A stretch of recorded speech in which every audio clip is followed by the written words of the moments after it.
Welcome everyone to Sermon Notes for this week. We're looking at Matthew chapter 2. It's the story of Jesus' birth. And in order for us to understand what's going on in chapter 2, we actually need to start at chapter 1. It informs what's happening in that story in chapter 2. It's the beginning of chapter 1 and it's a genealogy. And you may be wondering to yourself, why would John be so excited about a genealogy? Why would Matthew even begin like this? A whole bunch of names of people whose names are difficult to pronounce. Well, the reason is because Matthew wants to begin right from the start of his gospel story. He wants to establish the authority of Jesus Christ as the Messiah. He is the chosen one. He is the one that God has intended from the beginning of time to bring about redemption through him, that he would bring about the restoration of the brokenness of this world through Jesus Christ. He's the Messiah. He's the chosen one. And that's how Matthew begins. Verse 1 of chapter 1, this is a record of the ancestors of Jesus, the Messiah, a descendant of David and of Abraham. And so what we can see that Matthew is doing is that he's establishing Jesus' authority as the Messiah by bringing Jesus into the fulfillment of the covenant promises of God. Yeah, that it's through the people of Israel and the covenant promises God gave to the people of Israel that Jesus will bring that fulfillment. And he will, in fact, establish the kingdom of heaven through him. Well, we can see this happening from the beginning when Matthew points out that, first of all, Jesus is a descendant of Abraham. And what's important about that is that Jesus is a descendant of and a fulfillment of the Abrahamic promises, covenant. What was that promise? That promise was that God would establish through Abraham a people, and he would give those people a land. I will be your God, and you will be my people.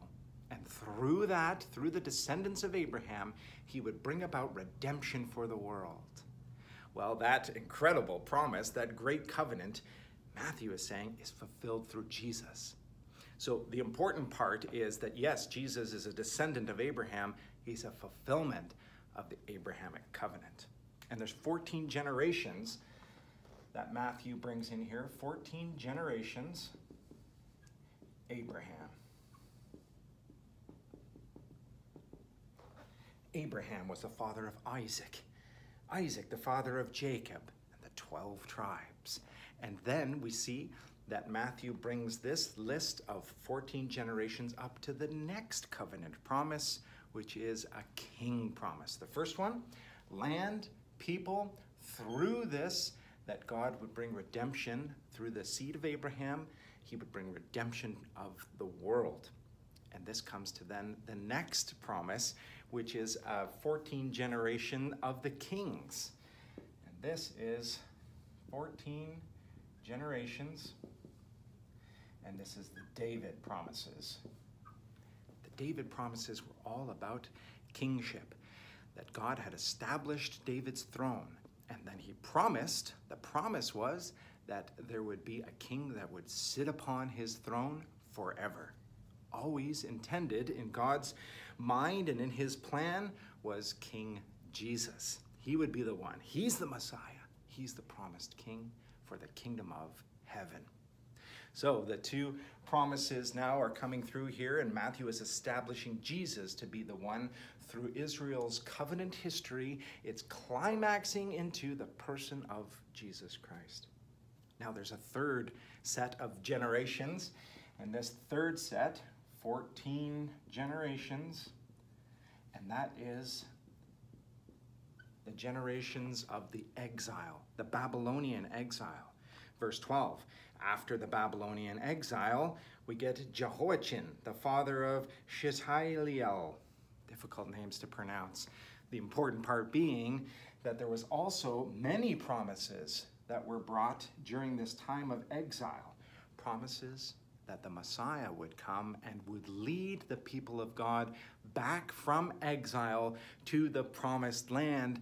That big picture plan of God was always that the Messiah would be the fulfillment of those promises, that the Messiah would be the one, the chosen one, to come and lead the people of Israel back to the kingdom of heaven. That's always been God's plan. The restoration of the brokenness of this world through the people of Abraham, and that God would establish himself as the God over his people, and that he would bring them to a land. That land has always been the promised land of heaven, what we call the kingdom of heaven, established in Jesus. Secondly, that 14 generations of kings are written out in Matthew to show that Jesus is in fact the fulfillment of this. He's the king to sit upon the throne forever and therefore establish his kingdom. And then thirdly, that Jesus Christ is the one who was promised through the prophets and ultimately by God himself, promising that the Messiah would come and lead his people back, and the world, lead his people and the world back into the promised land. And that land was always the kingdom of heaven. So you can see that actually what Matthew is doing here is a very powerful way to begin his gospel. There's no point in going any further unless you're wanting to understand that Jesus Christ is the one who is the Messiah, the promised one to fulfill always what God's plan has been. And in that case, when we start to then see the birth of Jesus Christ's story in chapter 2, we see just how extraordinary God's plan is in the fulfillment of Jesus. Okay, now Matthew chapter 2 then begins with this statement: Jesus was born. The fulfillment of all of this history of promise leading up to the Messiah. The Messiah was born. Jesus was born. Jesus, his name literally meaning Yahweh is salvation. Yes, he is. He is salvation. He has always planned and has always brought about salvation, and he is ultimately bringing about his kingdom of heaven through Jesus Christ. He is born, and he is born in Bethlehem.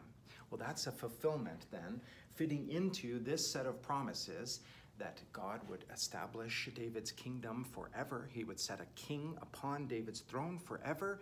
Jesus is that one. He's born in David's city, Bethlehem. He is going to be sat upon David's throne forever. And that birth in Bethlehem, as Matthew is bringing out here in this small little phrase, is also a fulfillment of this time period in the exile. A prophecy through Micah is given by God to Micah for the people of Israel to look forward to that day when the Messiah would be born. And where would he be born? In Bethlehem. Why? Because he'll be the king, the King of Kings. And so that prophecy in Micah chapter 5 verse 2 says, "But you, Bethlehem Ephrathah, but you, O Bethlehem Ephrathah, are only a small village among all the people of Judah, yet a ruler of Israel, whose origins are in the distant past," love that phrase, "will come from you on my behalf." Yes, he will. On behalf of Yahweh, Jesus, Yahweh is salvation, will come to bring about this established kingdom of heaven. And that is a fulfillment of the promise through that exile time. Isn't this extraordinary how Matthew begins with that genealogy, tying in Jesus Christ, the Messiah, to what has happened through Israel's covenant history in order to establish that Jesus Christ, when he's born in Bethlehem, is a fulfillment of that. By the way, a fulfillment of prophecy is something extraordinary that we can't take for granted. We can't just read past that and say, that's a nice thing. It's miraculous. It's extraordinary. It only happens through God giving his message in those ancient times to people, sometimes hundreds and hundreds of years before Jesus was born, and then fulfilled through Jesus Christ, and not just once, but fulfilled over and over and over again. You can look into all the times in the New Testament that Jesus in his life is a fulfillment of the Old Testament prophecies, and you will see that in some cases people have have connected Jesus to over 300 prophecies in the Old Testament to say that he's a fulfillment of those things. That's no coincidence then. It's not an accident. It is an incredible miracle, and it's something that becomes an apologetic. What I mean by that is that it's something that defends what we believe in to be something that's true. Yeah? It actually points to and shows us something extraordinary is going on here. Something different than happens normally in everyday life is happening in the person of Jesus Christ. And it's something that Matthew doesn't want you to miss. He doesn't want you to miss from chapter 1 in the genealogies. He doesn't want you to miss right from the beginning how Jesus' very birth is bringing about fulfillment of all of this and fulfillment of all of the prophecy that God has given throughout time. I'd like to finish our sermon notes then this morning by thinking about the prophecies of God fulfilled in the person of Jesus and just how special that is for us as believers in Jesus Christ. I think that there are many people today in the world who are reading those Old Testament prophecies and seeing the fulfillment of those prophecies through Jesus and then coming to faith in Jesus Christ. I know there are many Jews in Israel and around the world who are being introduced to those Old Testament prophecies, many of them for the first time, and seeing the light, the truth, and the perfect fulfillment of all of those things in Jesus Christ, and they're coming to faith in him. I'd like us to spend some time, if you have an opportunity this week, to look into some of those Old Testament prophecies. There are two. One we've just talked about, Micah chapter 5, verse 2. There are two prophecies right in chapter 2 of Matthew here. So if you look at verse 6, there's our Micah prophecy. And you, O Bethlehem, in the land of Judah, are not least among the ruling cities of Judah. And then Matthew adds in a piece that's likely from Samuel, likely from 2 Samuel, chapter 5, verse 2, which says, "For a ruler will come from you, who will be the shepherd for my people, Israel."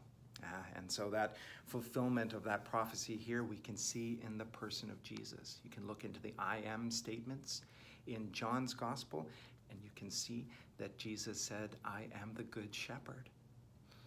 The other prophecy that's fulfilled that we see listed here in Matthew chapter 2 is a prophecy through Jeremiah, a prophecy of the weeping of those mothers in Ramah and Bethlehem because of the horrible act of Herod the Great, who made a decree to kill all the boys in and around Bethlehem who were 2 years old and younger in order to destroy this Messiah who was born. And that is in verse 18 of chapter 2 in Matthew. "A cry was heard in Ramah, weeping and great mourning. Rachel weeps for her children, refusing to be comforted, for they are dead." The fulfillment of these prophecies here in chapter 2 are just a couple of examples of the many prophecies that we see throughout the Old Testament, and certainly during this time where God spoke specifically through a series of prophets to give many encouragements and exhortations, as well as some decrees against Israel for their wickedness and for their sinfulness, which I believe is being identified here in the person of King Herod. And that Herod is really representing that rebellion in the heart of the Israelites against God and his leadership. I believe that's represented here in King Herod, who is in fact Herod the Great, and the other Herods, the children of and grandchildren of Herod, King Herod, Herod the Great, who would go on after Herod's death to rule in Israel. And 4 of those Herods are in fact listed in our New Testament scriptures. You can look those up. Perhaps we'll look at those next week in sermon notes. Represented in him is that rebellion, King Herod, but represented in another character here in this story, is the other side of humanity, the side of humanity that is seeing the truth that God is displaying for his people in the scriptures, and following God. Not being rebellious, but being obedient, seeking and finding. Who are those characters? Those characters are, in fact, the Magi. And so as you look at chapter 2, verse 1, Jesus was born in Bethlehem in Judea during the reign of King Herod, who represents that, and was, doesn't just represent, but in fact was someone who was rebelling against the leadership of God and his plan for salvation through Israel's people. He's rebelling against that. But those who are actually outside of Israel do see the truth, but they see it through the scriptures, and they are seeking and finding God. Those are the Magi. At that time, about that time, some wise men from eastern lands arrived in Jerusalem asking, "Where is the newborn King of the Jews? We saw his star as it rose, and we have come to worship him." Who are these Magi? Well, these incredible people are coming from the east, and there's neither three of them. That was a number that was established as people looked at the three gifts that were given, and so there was sort of a connection to three Magi. Nor were they kings. They're not kings, but gave a kingly gift, and certainly came to bow down at the feet of the King of Kings. But they were very likely people who were looking at the stars, astrologers, looking at the stars and trying to draw meaning from them. But because they're coming from the east, the thought has been that maybe they're coming from Babylon, maybe they're coming from the influence of the people of Israel when they were exiled to Babylon, when they lived there. That perhaps these Magi, whether they're actually Jews who still lived in that displaced land from the time of the exile and are reading the scriptures or are familiar with the stories of the Old Testament, or whether they are in fact Gentiles who are living in that land, but they have been influenced by this, by the Jews who were living there in Babylon during that time. Are you following me? So because of this time before Jesus, when Jews did live in Babylon because of the exile, perhaps there's a history now of Old Testament scripture influence on the people in Babylon. The Magi are ones who in fact are believing this. Now they're looking into the stars, into the heavens, and they're looking at some of these astrological events and saying, what we're really anticipating, what we're really excited about is what we're reading or remembering through the scriptures that were given to us orally. We're remembering that a Messiah is promised. We're seeking him. We want him. We want to see when that happens. And some kind of astrological event happens during this time when Jesus is born. Those Magi from the east, they see this happening, and for them, it's a sign of fulfillment of God's promise. And they need to be directed into understanding what that is. They need the full picture fulfilled. And so they come seeking that and finding that. I think there's been some interesting work done on what is this ancient astrological event? Was it a real thing? Was it a star that just was more of a metaphor of something that was brewing in their hearts, and so they were seeking the Messiah because of this bright light that had dawned in their community as they thought about the coming king? Or was it a real event in the heavens, up in the sky, in outer space, that had them pursuing Jesus, or rather pursuing the Messiah, who they learned was in fact Jesus Christ, through their travel? It's possible. It's possible, but that it was something up in the heavens. There are many speculations around that. One possibility is the alignment of planets around that time, Saturn and Jupiter lining up. And another possibility is good old Halley's Comet. Yeah, it could have been that Halley's Comet, which came in to view around that time that Jesus was born, might have been passing through the sky, and that was enough to set these magi, these astrologers on their journey. But I think what's important for us to gain is not so much the speculation around whether there was a comet in the sky that passed by, which I kind of like to think was the case. Halley's Comet would be pretty interesting if that was the astrological event that set these people onto the path. What they were really seeking, and it's shown here in the story in chapter 2, is that they're seeking the Messiah. They've got a lot more informing that they need of the story. They've only seemed to have a piece of this. And yet they want to know. They're desperate to know. And so you see a bit of a difference here between Herod and the reaction that he has to the Messiah being born.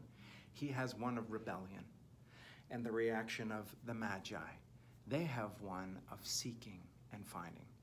So my encouragement for us today, through what we're seeing happening here in chapter 1 and the different generations and the fulfillment of Israel's covenant history through Jesus Christ, and what we see happening here in chapter 2, the birth of Yahweh is salvation in Bethlehem, and that Jesus is the King of all kings, establishing the kingdom of heaven, is something that I'm praying for you that you will seek and find, and that you will share with our world, because there are many out there who don't have the full picture yet, but they are able to discover what that is as we reveal the good news to them. I pray that that encourages you today.